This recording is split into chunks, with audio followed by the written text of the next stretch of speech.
Today we have to learn about osmosis.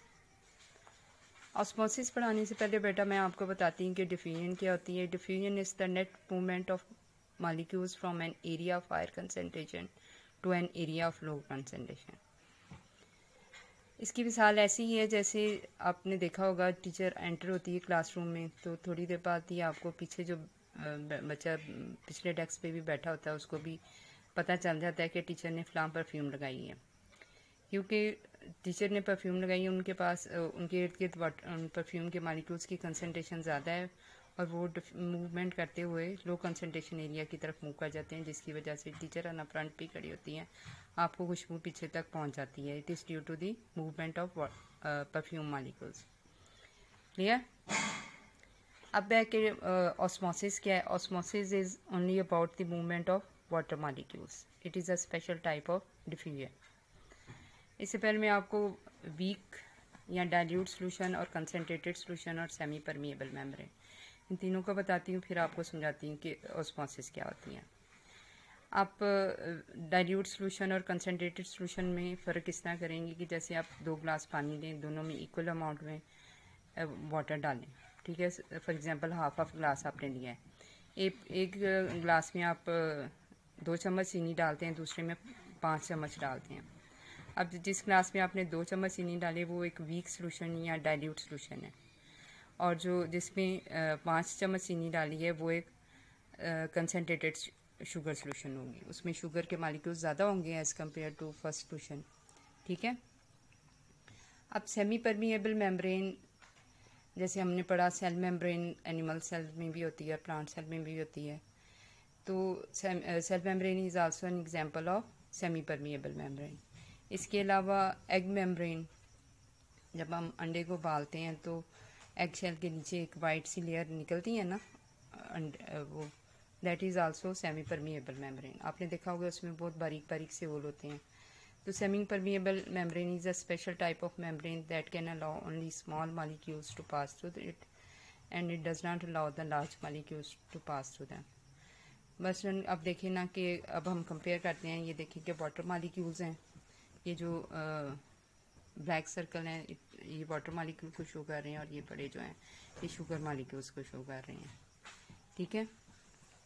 अब क्या होगा कि वाटर मॉलिक्यूल की कंसंट्रेशन वीक सोल्यूशन में ज़्यादा होगी और स्ट्रॉन्ग सोल्यूशन में कम होगी।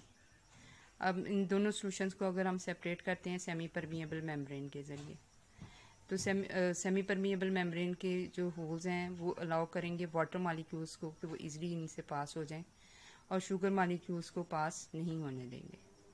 ठीक है। तो the movement of water molecules from an area of higher water concentration to an area of lower water concentration through the semi permeable membrane is known as diffusion. इस प्रोसेस को हम क्या कहते हैं? डिफ्यूजन। अच्छा, अगेन ये देखिए बेटा, मैं आपको डिफ्यूजन का बताती हूँ। ये एनिमल सेल है, इसके बाहर की तरफ ऑक्सीजन मॉलिक्यूल्स की कंसंट्रेशन हायर है, ये देखिए। ठीक है ना, as compare to inside the cell. So oxygen molecules will move from outside where their concentration is high to inside where their concentration is low. This is the process of diffusion. This is weak sugar solution, जिसमें sugar के molecules कम हैं और water के ज़्यादा हैं। ठीक है। और ये स्ट्रॉन्ग या कंसनट्रेटेड शुगर सोल्यूशन है, and both these solutions are separated by a semi permeable membrane. उस सेमी परमिएबल मेम्ब्रेन के होल्स सिर्फ अलाउ करते हैं कि वाटर मॉलिक्यूल्स इजीली पास हो जाए उनसे। तो वाटर मॉलिक्यूल्स देखें पास हो रहे हैं from the weak sugar solution where their concentration is high to the concentrated sugar solution where their concentration is low, यानी इधर से इस सोल्यूशन में मूव हो रहे हैं। Both these solutions are separated through semi permeable membrane. इसी तरह ये देखें कि ये बैग बनाया हुआ है सेमी परमिएबल मेम्ब्रेन से। मैंने आपको बताया था ना शुगर की वो जो एग के अंदर जो मेम्ब्रेन होती है एग शेल के अंदर, जब हम अंडा उबालते हैं तो आप उसको लेके भी ऐसे ही एक बैग बना सकते हैं। उसके अंदर स्ट्रॉन्ग शुगर सोल्यूशन है और बीकर में वीक शुगर सोल्यूशन है, और इस बैग के अंदर एक ये ट्यूब में वीक शुगर सोल्यूशन है और बैग के अंदर ये ट्यूब लगाई हुई है और इसमें हम देखेंगे कि ट्यूब से हमें पता चलेगा कि वाकई देखेंगे वाटर मॉलिक्यूल्स मूव कर रहे हैं वीक शुगर सॉल्यूशन से स्ट्रॉन्ग शुगर सॉल्यूशन की तरफ। और इधर देखेंगे थोड़ी देर बाद जब देखेंगे तो इस ट्यूब में वाटर का लेवल हाई हुआ होगा।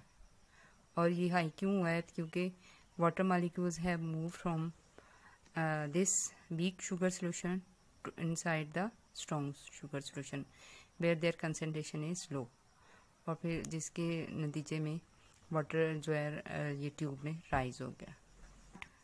Question number 1, what is osmosis? The answer is in second paragraph, the movement of water molecule से लेकर ऑस्मोसिस तक। बट वो is explain why osmosis is a special kind of diffusion. इसका answer है first का paragraph, osmosis से लेके molecules. Third question है what is a partially permeable membrane? Answer is a partially permeable membrane has very tiny holes in it which only allow some molecules to pass through. Next question is explain why the liquid rises up the tubing in the experiment shown on the top of the page. इसका answer start होगा यहाँ से, statement आप question से लेंगे, the liquid rises up in the tubing ये करके because के बाद थर्ड पैराग्राफ की फोर्थ लाइन वाटर से स्टार्ट करना है और ये पूरा पैराग्राफ यहाँ नीचे कंसंट्रेशन तक।